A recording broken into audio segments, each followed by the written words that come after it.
This program is powered by thevirtual.show, making your offline events virtual. Ladies and gentlemen, the host of WEBIT Virtual, Dr. Plamen, Russev. Hello and welcome, WEBIT community from all around the world. This is, my favorite part of the program, of the weekly programs we host. It is the Founders Days, Investors Demo Day, where we select the best of the best in the particular vertical, and we present them to all of you. Today, we are celebrating the week of corporate responsibility, and we are hosting 3 fantastic startups who you will see pitching in front of you and in front of a very selected jury of investors from different spots around the world. It's a very challenging content and very interesting week for all of us at WEBIT Virtual. We're hosting top executives from Agility, from Philips, and some of the most, I would say, the leading media in the vertical of corporate responsibility. You will be seeing tomorrow the leading media forum. Yesterday, you have already watched the participation of the thought leaders. Today is time for celebration of innovation. And without further ado, I would like to introduce you the members of the jury who shall be vetting and reflecting on the pitches of the 3 fantastic startups we have selected from the world's biggest startup challenge, the Founders Games. Here is my first jury member. Enrique Penichet is founding partner at B-Booster Ventures, where he manages an accelerator program and 2 regulated seed funds, being able to launch and fund over 50 startups since 2010. Enrique holds an executive MBA from IESE Business School and has been invited as a professor to different universities in Spain and Latam. His experience as an entrepreneur and venture capitalist is primarily focused on internet and real estate investments. Enrique, such a pleasure to have you with us. Hola, ¿qué tal? Well, really well. Great to have you with us virtually. Representing Draper One in Spain, you were our partner in setting up the Venture Summit. And we've been doing quite waves and shakes together. But obviously, COVID made a difference. And here we are together now in the studio. Thank you so much for joining us virtually. Allow me to introduce the other 2 members of the jury, and we jump directly for the work that we're all gathered together. Andrea Zorzetto is managing partner at Plug and Play Italy. He's led the launch of the tech center and is responsible for the operations in Italy. Plug and Play is the ultimate innovation platform, bringing together the best startups and the world's largest corporations with the aim to make innovation open to anyone, anywhere. Andrea, welcome. Thank you for joining. Yeah, sorry, I think there was a bit of a lag. Hello, how are you? I'm very well. Thank you for joining our studio virtually, Andrea. And today we have some really great startups. I will be looking forward to hear your reflection and, of course, to have very honest and open feedback to their presentations in front of all the thousands of people who are watching us live. Allow me to introduce the 3rd member of the jury, and we start. Daniel Nascimento is an investment director at EDP Ventures, the venture capital arm of EDP Group. EDP Ventures is a VC with a particular focus on shaping the future of the energy sector, investing around the world in early-stage companies willing to impact the life of millions of people. Daniel, welcome. Your video business card tells everything about you. Thanks for joining us and being part of the jury. Now we have the 3 of you already introduced. I would like to give an average understanding for our audience of that who you are, even though your business cards that we showcased are speaking enough. Enrique is among the earliest and most active investors in Spain. That's why we are absolutely delighted to have him back, also as a partner of WEBIT.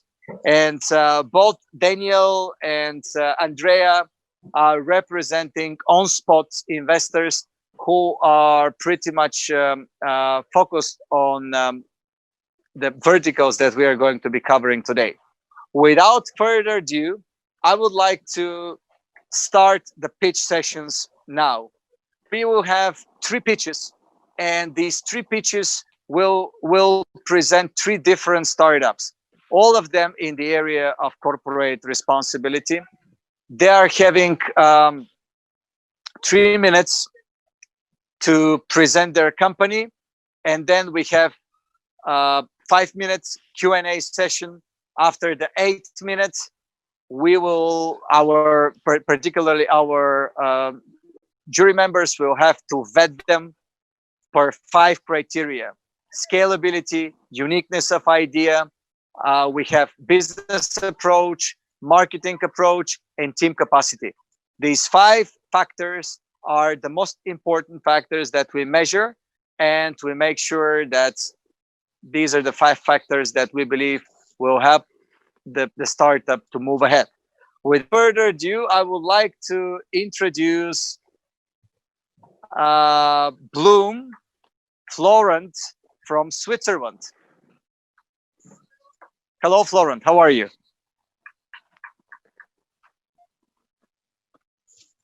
Florent, you have to unmute yourself. Can you hear me now? Yeah. I hear you now perfectly well. Very good. All right.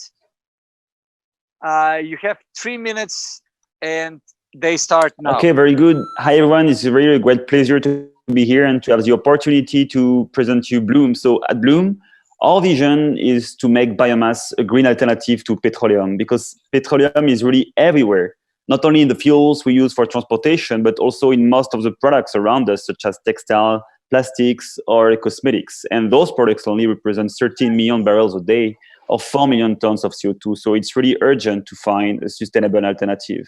And biomass is actually a very promising one because it's both sustainable and ubiquitous. But unfortunately, today, the processes are inefficient. And those biomass things, they only focus on the low-value products. And this makes the process not competitive. So at Bloom, we come with a very different vision. And together with EPFL in Switzerland, we develop a disruptive process to unlock access to those high-value products. And then we make biomass cost competitive. So I don't have time today to discuss the technology, so I can keep these 4 questions. But I want to show you here that we are addressing a few different markets. So from the cellulose we extract, we target the textile industry. From the hemicellulose, we developed bioplastic, which is patented. And this plastic is bio-based, biodegradable, and recyclable. And finally, from the lignin, we go to cosmetics, inks, and fragrances. And for this market, we received a pre-order of €1 million already. And here, I want to really give a bit more details of what are the customer benefits. So for the example of vanillin, where only 2% are provided by natural vanilla beans, most of the rest is provided by petroleum. We are talking to a large player of the flavor and fragrance industry. We are talking to them for more than 2 years. And the benefits are cost competitivity. We provide a bio-based product, which is sustainable because we don't use food resources, and we provide a constant supply. So in terms of development, we are currently running a pilot. We will start demonstration operation from 2022 and commercial activities from 2025. And from that time, we will also start acting, in addition to being a manufacturer, to be a technology provider and selling licenses. In terms of access to the markets, for fragrances, we ambition to start sales already from next year. From the cellulose products, this will be from 2022. And from 2023 for the polyesters, so the bioplastics. And finally, licensing will represent most of the sales from 2026. We are currently raising a seed round of 3.5 million, which is almost closed. And the goal is to do batch production at 600 liters and to close pre-order deals. I just want to finish with a few words about the team, which is very complementary skills between chemistry, chemical engineering, and also fundraising, management, and we have both young and very experienced team members.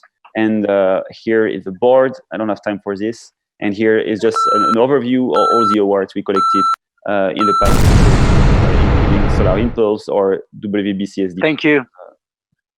Yeah. Thank you so much. I hate to interrupt these great presentations that we are always hosting, but we have to keep up with time. Still, yeah, that's fair. Now we start the discussion with the jury members. I would like to give the floor to the investors panel. Who would like to start first? With a question. Daniel. And I understand you only had 3 minutes, but I think the question is, green oil is not new, particularly in Portugal. There are a lot of companies already operating in extracting using pine essence to formulate additives for the markets you've addressed. Could you elaborate a bit on how is it distinctive for you from the existing technologies of extracting pine, these additives from pine, and also how do you plan to break the link there is in terms of the price you are able to sell from petroleum-based alternatives? Because it's a problem they have, is that you can't. There is a premium, of course, but the premium is not that high based with petroleum alternatives. Thank you. Wow, Daniel, what a question! Yeah, very relevant questions. Thank you. So basically, first, what is really unique is we use a stabilization strategy to prevent degradation of all those fractions, because what the industry is doing today is treating biomass, so the trees or straw or whatever, they treat it with an acid, and then everything is just condensing to itself. And then what you can do with those is just burning it. So what we do is we prevent those degradation by adding stabilizing agent. And this is patented, and this was also published in Science, and this is really a breakthrough in the area. So we extract very highly selectively and with high efficiency those fractions, and this makes really the product we make unique, and this is how we can access to high value products. And actually this is also answering to the second question, is how can we competitive? If we make bioethanol, it's really hard to be cost competitive because it's so cheap, and and a lot of those fuels are easy to make from petroleum. That's why we have a strategy where we focus only today on the high value products. So it's smaller markets, but with those high value products, our techno-economical assessment really show that we can price very close to the petroleum products, because you are right, there is no big premium. So what the industry wants today is better products, but they don't want to pay more. So this is what we do, is we provide products which are both sustainable and cost competitive. Mm-hmm. Thank you very much. Enrique? Okay, yeah. My question is more about the sales. So how are you going to access the market? What is your plan to access and get to the clients? Because in order to make more scalable, would you have mentioned that you are going to be a manufacturer, but also have some licensing? So try to understand a little bit more what is going to be your approach to the market and why you can make it really, really scalable and a big thing. We are already in touch with the customers, and we are addressing global markets. So for the example of the fragrance market, we have 4 players controlling 80% of the market, and we are already in touch with all of those customers, and we really feel a strong traction because they are looking for such a solution. So basically, we are already in touch with the market, and we want to scale further, and we see that the chemical industry is really interested to run our process. That's why we want to become a technology provider. But before we can sell any licenses, we really need to show that the process is working full scale. So we want to scale up ourselves, the manufacturing, and when we really demonstrate that we can make money at the commercial scale, from that time, we can attract licenses. So as long as I understood, the first approach is go to the fragrances one, have those big 4 clients, and once you have the contracts, then you can license to other people to manufacture the solution as well. Exactly, yeah. And the more we grow, the more we can afford to go to lower value markets. So as a young company, we focus really on molecules which are more expensive than $20 per kilo, but then we can afford to go to bulk chemicals. And from that, we can really scale. Okay. And in terms of scalability, what we like to say is that everything that is made from petroleum today will be made from biomass tomorrow. So basically, the market is really large. Great job, Andrea. Yeah. No, thanks for the presentation, Florent, and your answers already. So building on what Enrique was asking, you've been discussing. So you said you already talked to the 4 main players, and then you have this strategy for the long term. But then in your presentation, you were mentioning that you were talking with one player in particular, which I guess it's confidential, but is there, the strategy that you elaborated on, does it come from the feedback you received from these 4 players and this one you're working with in particular? Exactly. So this is what we call it a pilot, because we are really a feedback loop. So we provide samples, and then we provide tentative prices we can sell the product for, and then we receive feedback, and this is how we really identify the first targets we're gonna have sales for. So we really want to go for molecules we are good at making, and that's why we go for this customer first. Yeah, and again, I understand the time constraints, but I don't know if you could go back very quickly to the timeline you showed us, because I think between the pilot and the scaling up, so you mentioned the pilot right now and then the long-term plan. So can you elaborate a bit on what you would do between the pilot and then the manufacturing in 5 years' time? That would be just building up the capacity. Exactly. So here you have the pilot phase, which we are currently running, where we aim by the end of summer to reach 600 liters. And this is the way we distribute samples and we close pre-order deals. And then this will de-risk both the market and the technology to enable raising funds for the demonstration plant. And during this demonstration phase, we will solve the last technical challenges and also start sales. And really make sure that when we have the commercial plant running, we will have everything going to the market.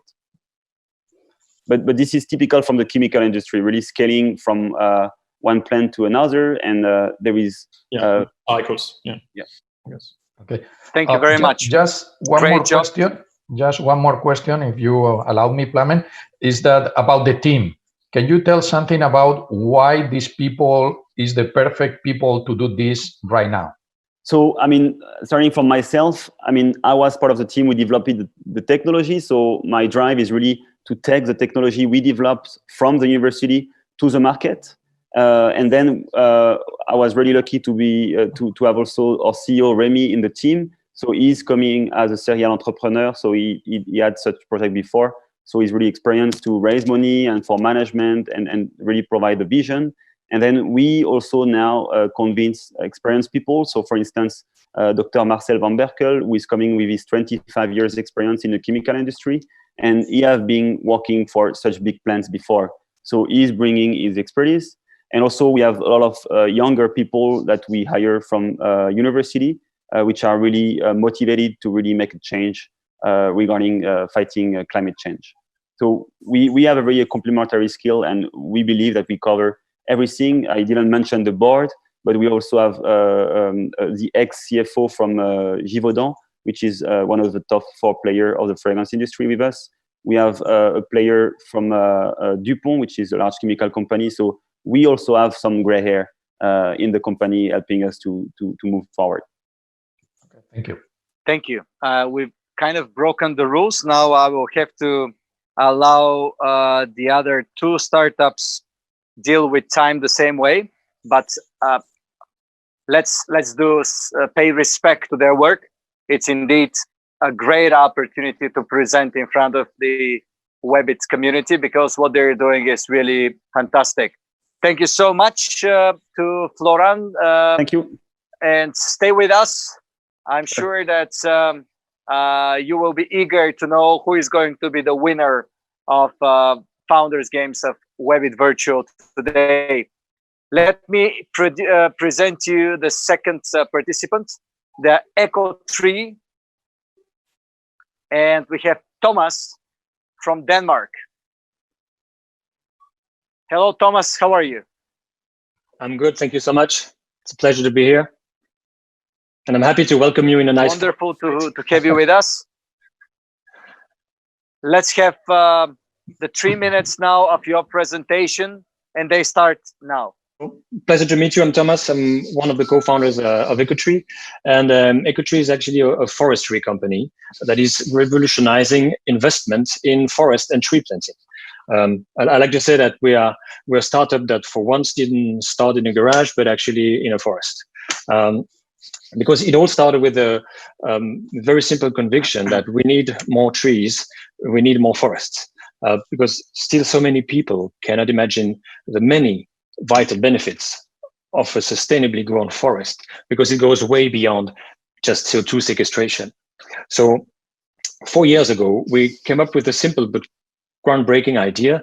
What if instead of scaring, shaming, or just taxing those who are not environmental friendly, what if we could actually turn it around and instead reward financially those who do have a positive impact on the environment? So we came up with this model that actually lets forest, so to speak, flourish and provide at the same time. So we're basically using the proven method of financial incentive as a driver for environmental friendly behaviors. So it's very simple. Basically, we at EcoTree grow sustainable forests on land that we own right here in Europe, and we make it available for anyone, firms or individuals, to actually buy young or newly planted trees from our forest and become actually what we call the tree owner. And this happens online in just a few clicks for as low as 15 euros. So by buying trees from our forest, basically you will do the planet a real favor, because your tree will deliver 3 of the vital environmental benefits I mentioned. First, they'll sequestrate CO2 and contribute to your CO2 emissions compensation. Second, they will preserve and develop biodiversity. And last but not least, they will provide a natural resource, wood, that is much needed as an alternative to much more polluting materials, such as basically cement, metal, or of course plastic. So, but there's more in it, which is that actually, I'm trying to change some slides here, that your tree will also gain financial value as they grow over time. And you, our client, as the owner, will get 100% of the proceeds, which means that they will basically double up their initial investment. So that's the financial reward I was talking about. So the declination of the model are pretty unlimited if you're a company or an individual as a gift or as a customer engagement tool. Now with more than 600 hectares of forest, 30,000 individual, 500 companies, we are launching internationally. And sorry for interrupting. Yeah. That's it. Please get into these 3 minutes. There's so many interesting things you have to say, but make sure you can fit in the 3 minutes. It will be very helpful for all of us, and particularly for you, because I really hate to interrupt. But that's it. That's the rules. So absolutely fair. I was done. More or less. Let's see the questions. Sure. Who is starting first? Please go ahead. Yeah, if I can go for this time. So thanks a lot, Thomas, for the insightful presentation and interesting idea for this model. You were mentioning right at the end the traction numbers you got. So if I didn't misunderstand, 30,000 individuals that you already have. Do you have a slide like on the timeline or how quickly you got to that number? If you have some. We started initially 2.5 years ago. And we've been basically doubling up our traction and our turnover every year. So we reached 2.3 million euro last year. Was 1.2 the year before, 450,000 the year before. So we're on a plus 100% every year traction for the last 2.5 years. Thanks. Thank you. And we aim to continue on that trend since we're now internationalizing our activity. Mm-hmm. And how did you, I mean, I don't know if I can ask a briefly follow up, sorry, Enrique. But now they're internationalizing, how you're choosing your next markets? What kind of analysis did you make? Yeah, we're focusing both on, we had like 3 criteria. First, the appeal for sustainability solutions. Second, the level of digitalization, because again, one of the strong leverage of our model is that we make investment in forestry available to anyone through this online platform, so that anyone, as I mentioned, with 15 euros and a few clicks can actually start investing in forestry. So the level of digitalization is a second criteria we look for, and then I would say, generally speaking, the level of development, because like it or not, sustainability is still a concern for developing countries. So based on those 3 criteria, our first international step is what we call the Nordic countries, which goes from the UK, Scandinavia, and the Benelux.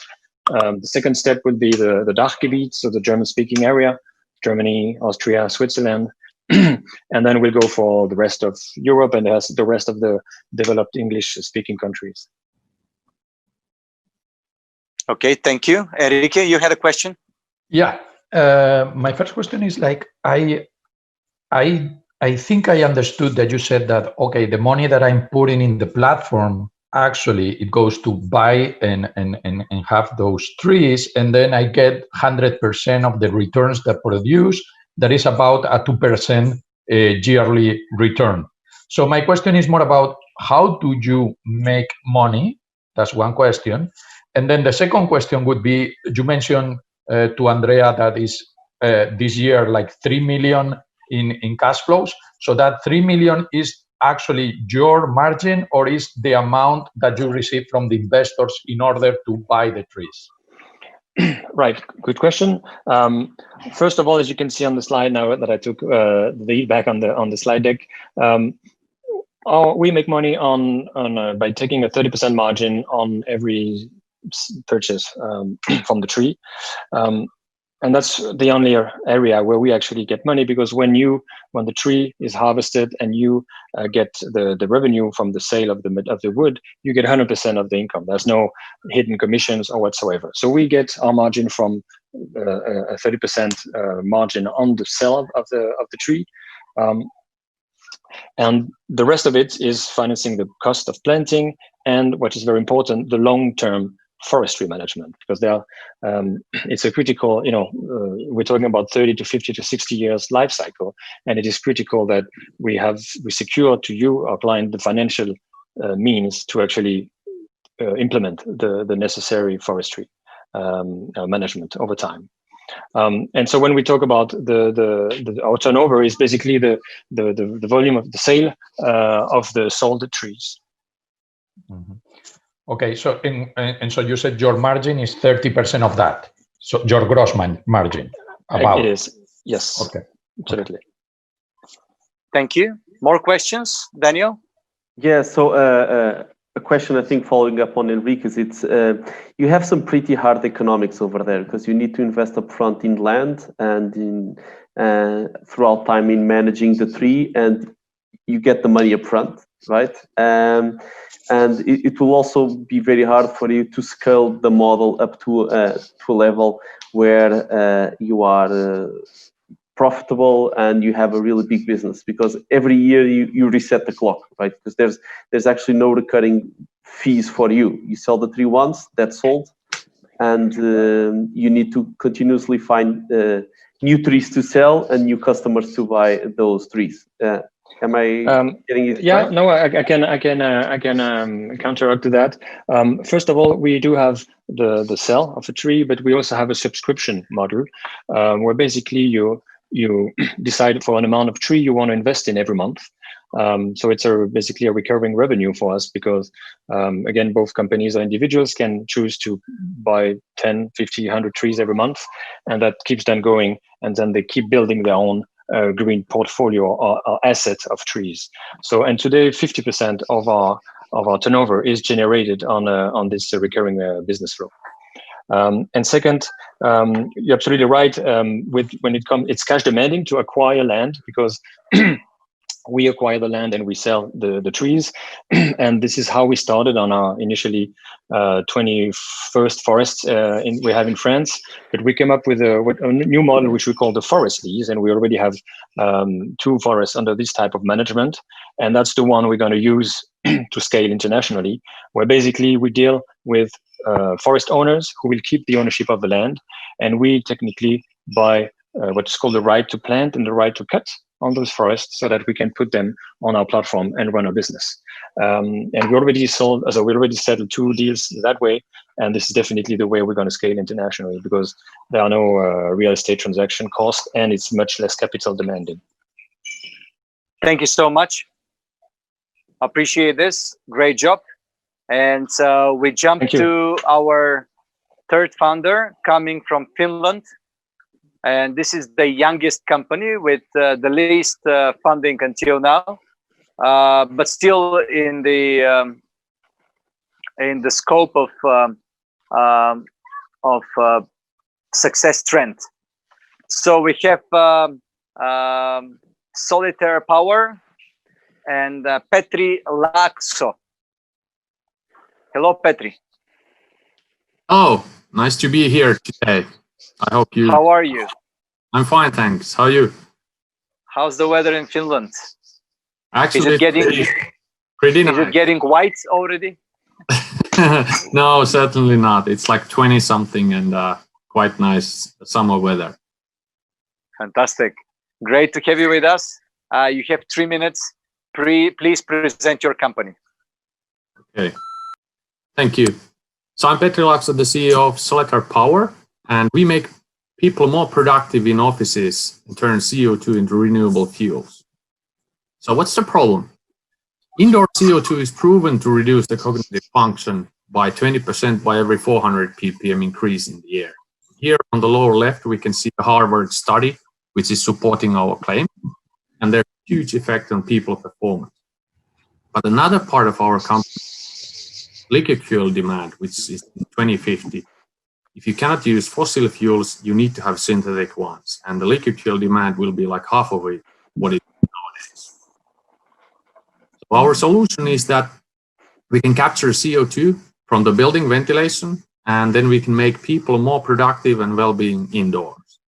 Then we can combine this captured CO2 with hydrogen to create hydrocarbons, i.e. fuels. These fuels can be diesel, methane, or kerosene, or some other hydrocarbon. And our fuel production process is the world's first economical power-to-X fuel production. Reduced CO2 levels, they have a significant monetary impact of improvements in decision-making and resulting gain productivity of people. And if they sell this as a service, the cost is less than a coffee cup per day per person. And when our system is not in use and CO2 level is high, there's a loss of thousands of euros per person per year. So are there other companies? Well, there are companies capturing CO2, but they are mainly selling the CO2, and the problem is that they are not profitable. And we are selling the best indoor air for employees plus the fuel.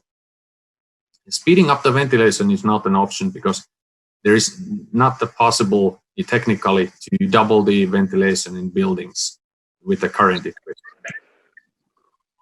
So the market, there's a $7 billion business globally, building new office buildings, and if we add only 1% into that, it will be a huge business. Retrofits to existing buildings will be many times bigger market. There are 2 business models, equipment sales, or then we can sell this as service for employees. There's traction. We got $500,000 last year, pilot made a couple of years ago, a couple of R&D projects funded, and first sales made earlier this year. And the team has a really technological background from electrical industry, energy, mechanical engineering, and chemistry. And there's also previous experience on startups and taking them to a successful exit. Thank you for your time. I'm open for questions. Great. Thank you. Thank you for the timely presentation. And let's do some briefing together. And the jury has the floor to ask the questions. Yeah. Go ahead, please. Okay. Yeah, first question would be around the traction, because you pass really fast the slide about the traction. So if you get more in deep, like it puts there like 2017, you did a pilot. So where are you now from there to now? And what are your next steps in the future? Yeah, we are currently building this first sold unit. It's going to go to Dubai World Expo 2020 for a customer. And next we will start building an actual equipment for a building installation for a customer. So those are the next short steps. And of course, we are also raising money. Next year is the Series A round. So with that, we can accelerate the growth of the company and making the needed things to push through the global market. And do you have any data about the pilot? Yeah, the pilot has about it, and it's actually published also. Our CTO's name, if you look it from the web, you can find it. And this first sold unit, which is to be ready next month, we estimate that it will be double the energy efficiency that the pilot was 3 years back. So that's a good way to go, I think. Thank you. More questions, please. Yeah, I wanted to build on Enrique's question, actually. So I understand that you made a thorough study on the pilot of 2017, but I was wondering, in that gap of time, as Enrique was asking, between 2017 and now, between the pilot and the first sale, if I understood correctly, what was the time necessary to build on the technology that you proved during the pilot? Did you start doing sales just in 2019? If you can add a bit on that. Yeah, actually we made a Thank you, Andrea. Unfortunate commitment to some businessmen in 2017, and we lost like 1 year with them because nothing really happened. They claimed that they can bring us customers, and in the end of 2018 we started discussions with Wärtsilä, and then it ended up in the seed funding round in early 2019 when I joined the company also. So that's what happened between those 2 years, to be exact. Okay. Daniel? Yeah, I would like you to comment a bit on the economics of each unit that you will have to sell for each building, and also I would like to comment that it will probably be hard to have a price per person, but you can use probably the mass of air, which is the volume of the building, as a proxy to sell that idea, which will probably be easier for you if you want to have some sort of recurring business. But in any case, if you could tell us a bit what are the economics that you are planning, it would be great. Yeah, well, the startup price for, if we think about the ventilation unit for, let's say, 2,000 square meters, it's going to be like a 500,000 unit at the moment. And the payback time, if you just take the salary cost per person, can be less than 1 year. And then the fuel produced on the side is free or bonus on that. So the main part is the people performance and the profit made on that, or the yeah. That's what's the most important part of it. Okay. And then if I continue a little bit more, if you have 100 people in the office, salary some tens of thousands per person, and we claim that 20% performance increase, then it's really easy to claim that it's less than 1 year payback time. Okay. I think my comment is that's a benefit that is very hard to measure. I think it will always be easier for you if there's some sort of regulation behind it, forcing the decrease of CO2 concentration, rather than this. I believe in the benefits, but it will be hard to measure the productivity. So it will be a tough sell for you. Okay. Yeah, that's right. There are Harvard and MIT, NASA making studies on that, so it's not invented by us. So no, I'm not saying that at all. Okay. Yeah. All right. Thank you. That was great presentation and 3 fantastic startups that we have selected from our portfolio of great founders, great WEBIT founders. So now it's time for the jury to both prove that their know-how and experience are pretty much in place here, and above all, to give a feedback to the founders and to this wonderful ecosystem that is watching us now for how they perceive the pitches that they've heard. I would like to remind the respected jury members that we would like to remind them to have the vets in the platform, so we can, while they're speaking, we can finalize and announce the winner. In the meantime, I would like to invite one by one the investors with me here in the studio, and to hear their reflection on the three presentations. I would like to invite first Daniel. Daniel, please let us know what you think about the three companies and their pitches. Okay, thank you.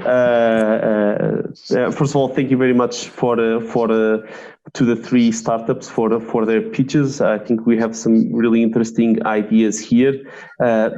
Very different, each with its own nuances and particularities, but I was very interested to hear them all. If I feel that each one of them has different challenges ahead. If I may just share a few words of my wisdom on each of them. I feel that for Bloom Biorenewables, I certainly understand the challenge that you are addressing and the problem, and I feel that there is certainly a trend towards the substitution of oil-based additives to some more sustainable alternatives. I feel that the market driver will, of course, be the cost.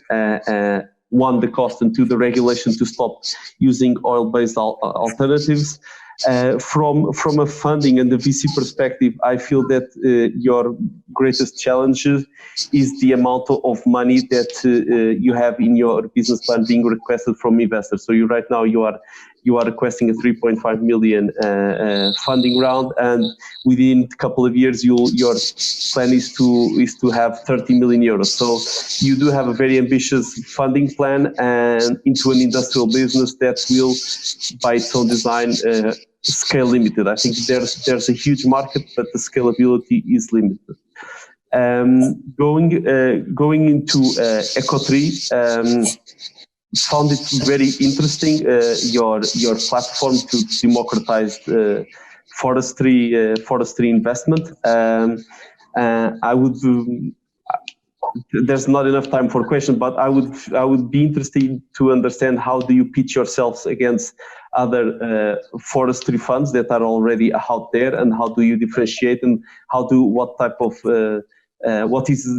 differentiate and segment the markets that you are after? It would also be interesting to understand the lifetime economics of a tree for you and the investor, because you are asking someone to invest on a tree at the 2% annum over I would say 30 to 35 year lifespan. So it's hard to ask someone to get 2% per year over 30 years on a non-liquid investment. So there's definitely a green value proposition for your typical client there, which would be interesting to explore. And I think it will be probably one of the things that you would have to nail pretty clear to increase. Going into Soletair Power. Again, I feel that you are certainly addressing an issue of air quality and how it affects the productivity inside the buildings. My main concern is that you are selling a benefit that it's hard to measure. It has impact on the quality of life and on your productivity for sure, but it will be hard to measure. And I feel that you need to add other forms of value, of performance valuation, of productivity valuation for you to really be able to sell. I feel that given that your business is on the it will be certainly hard to scale because you are selling it on a business by business basis. So you need to assemble a unit and sell that unit, and then again assemble a second unit and sell that unit. So there's a lot of cash consumption with capex and working capital there. I feel you already have a pilot. It took 2 years from the first pilot to now to go into commercial stage, so you do understand long commercial cycles. But it would be interesting to understand how do you feel all those economics balancing out. But again, I think those are 3 very interesting ideas, each of them addressing 3 different markets. So thank you very much for hearing me. Thank you, Daniel. That was a really detailed, deep dive into and reflection to the founders. I'm hopeful they will find it very helpful. Andrea, can you please join us and tell us what you think, Andrea? Yeah, absolutely. So first of all, thanks to Petri, Thomas, and Florent for the very insightful presentations and for your commitment to sustainability. I mean, echoing in a way what Daniel was saying, and I think this is a common thread to all the 3 ideas we've seen. Of course, the economics and the cycles are not those of the software industry, but that's, I mean, we take it as a given. Of course, the Plug and Play was born in Silicon Valley as a VC, so it got, of course, used to those kind of economics, but we do understand that now innovation is going to other sectors. Those have different cycles, timeframes, and economics. So I think that is one of the main challenges for all of you. But let's take that as a given. If we go into more detailed feedback, I'd say all the 3 ideas, EcoTree, I found it very original and interesting, but maybe of the 3 is the one where I got a bit less clarity on the team and the business model. I totally understand that we had very little time to go into those aspects, but I was reading as well and the information that was provided. So yeah, I also find that the 2 parts of the business model you were mentioning might be a challenge to be together, the 2. The first one that we saw, so Florent on Bloom by renewables. I mean, very impressive how you're structuring your timeline to grow and how you already talked to the 4 main players and you're already in deep discussions with one. Of course, when it's such a concentrated market, I know you also have another strategy through the licensing in the long term, but of course, it's just 4 players and maybe the others are not going to be happy to work with you if you already work with one of the main competitors, something that you might have when you have so few players, and we see it in every industry. So that one thing I could be concerned with. For the last one, so Soletair power. I mean, of course, timing is not ideal, but I mean, coronavirus has put so many sectors into so much uncertainty. And I guess no one in the world has any idea of if we're going to get a second wave and how much the smart working trend will change our working lives. But of course, investing in buildings in any sense is probably not one of the priorities for companies at the moment. But having said that, yeah, I mean, the market is huge, but buildings, real estate space it's pretty hard to.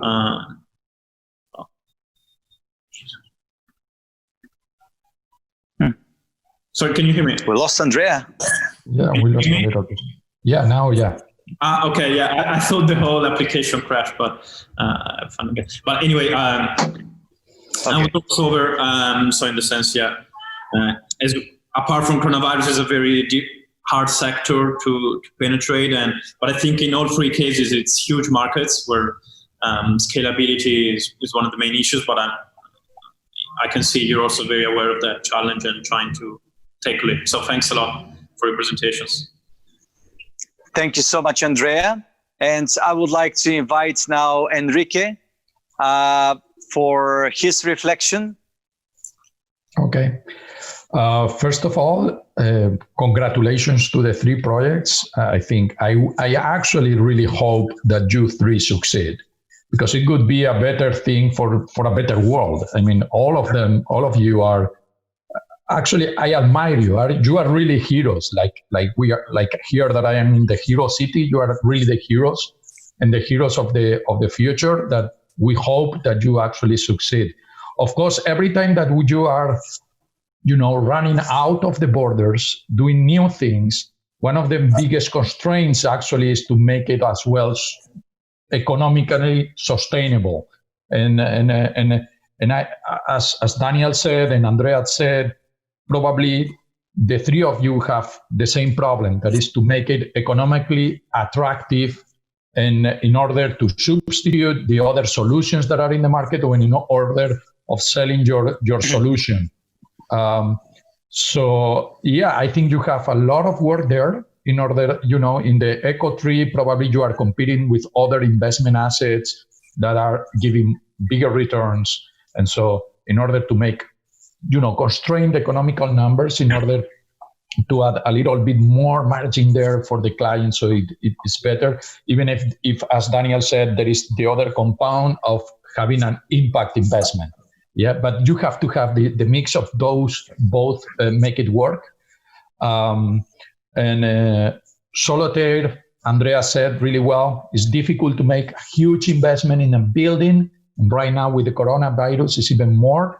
So I don't know if there is a way to do micro units that actually you deploy in micro units instead of doing a big investment, but you start with micro units in a smaller parts of the building, and then try to do that way, in order to, lower the barrier of entrance of every client, right?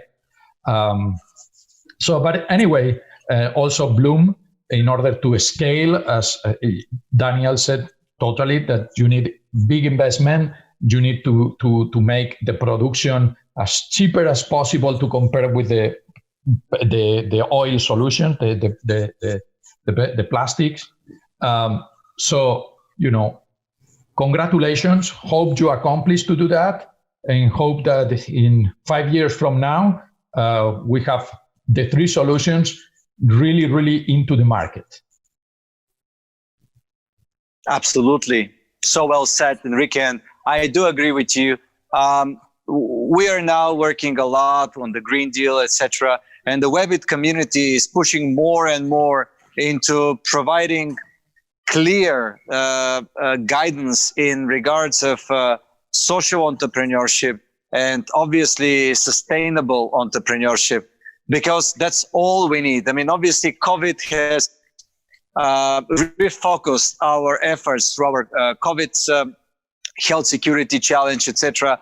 Not only WEBIT's global efforts in finding a solution for the most pressing challenge currently, but we should not forget the SDGs are there to stay and need to be achieved. And such founders and such startups, which we have presented today, make so much reason for all of us to support them and to grow.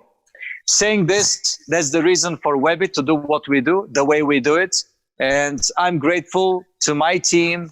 I'm grateful to all the efforts that our ecosystem is doing. So we keep up and doing what we are doing and support such initiatives through our global ecosystem.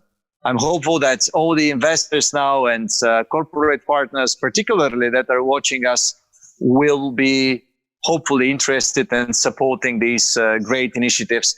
Anyway, there is only one winner. It's always like this. So it's a winning itself that you guys are with us here in front of this wonderful audience.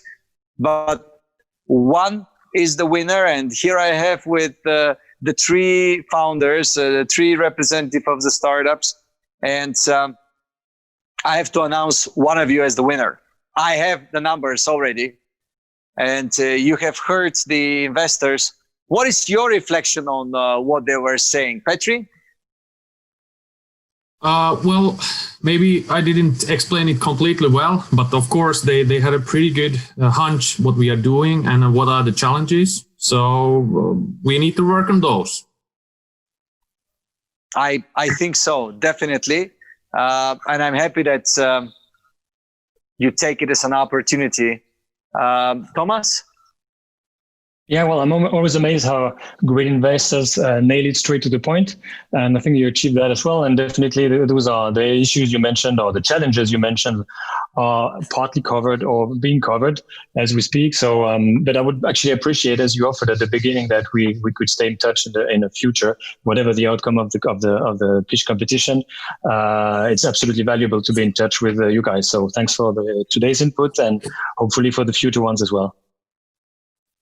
You're already part of the WEBIT community, and we'll be happy to support you on the way. And Florian, what do you think? Yeah, I mean, very fair feedback. I cannot disagree, but I really believe that we have the team, the technology, and the right timing to succeid. And this must happen, and will make it happen, even if there are big challenges, and scaling is also a challenge. But I still have a lot of hope and expectations. You do have it, Florian. That's why you're the winner. Congratulations. Oh, thank you very much. Well done. Thank you very much. So you are the winner of this week's Corporate Responsibility WEBIT Virtual. This is a great opportunity for you. We will support you on the way on your fundraising, on your round raising, and of course you can count on WEBIT. You get the right to pitch in front of all the investors at our next live event, in-person event, and you have a wild card for joining as exhibitor there for free, and have full access to the full investors community we are hosting.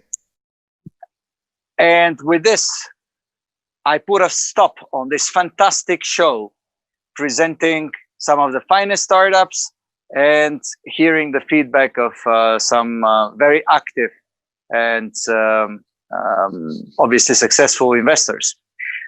I would like to invite you to join us tomorrow when we are hosting the leading media panel, having journalists from BBC, from Inc. magazine, and we are hosting Reuters, reflecting on the corporate responsibility and how it shows. So we have exactly 24 hours, actually 23 hours, 59 minutes, and some seconds until our meeting tomorrow. Thank you all again for being with us, and see you soon. Bye-bye.